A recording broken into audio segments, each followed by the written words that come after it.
Debbie, the researcher. And I'm Judy, the athlete, and we're here to help you better your best.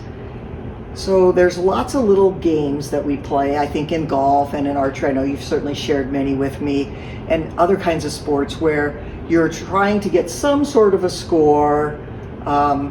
Maybe you're setting a margin of success, or you're doing something, you're going to get some score, and you're going to play to a certain number of points. Mm-hmm. And so usually when I present those to the kids on the developmental team or whatever else, they're like, oh yeah, that's great. I get a point every time I hit X, or I get whatever that would be, right? Or if I land within this margin of success, I get a point.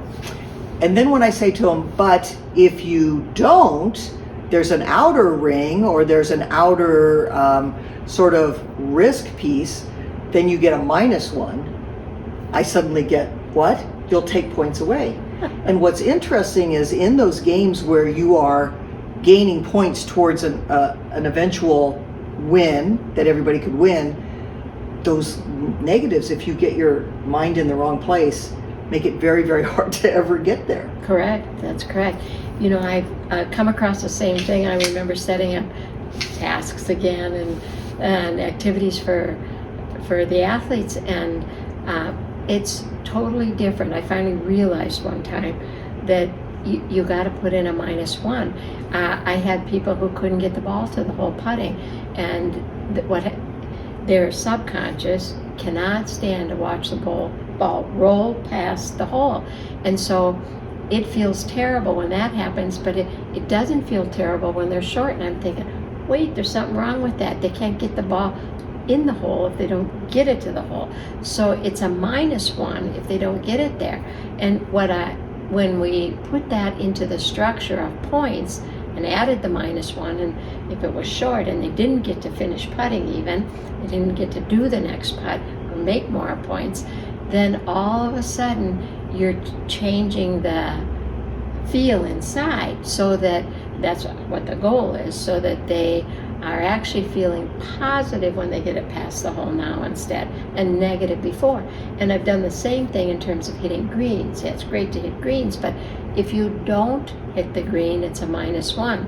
And all of a sudden, what actually happened in this situation is they couldn't hit the green with positive points, couldn't hit the green. And as soon as we added the negative, they all started hitting the green. And not only that, they all started dropping it on the stick. So it's funny because it's like you're clearly setting the boundary of what is not acceptable.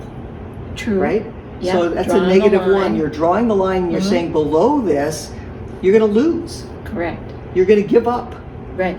And I think, if you look at the research, the fascinating research, loss aversion is often what it's called, but it clearly shows that the psychological pain, we might call it, of losing is twice as strong as winning. So if I put in $10, for this challenge in front of me, it's my money, I put in $10, losing that $10 is psychologically more challenging to me than gaining because I had $10. it. Yeah.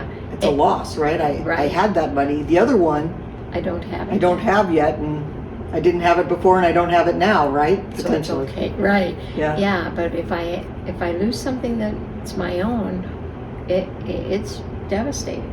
And so I think even the little kids, when we set up activities for the little kids, I strongly encourage you, we call it the value of -1, and I strongly encourage you to put it in there, and you will have performance that changes drastically, and they'll better their best.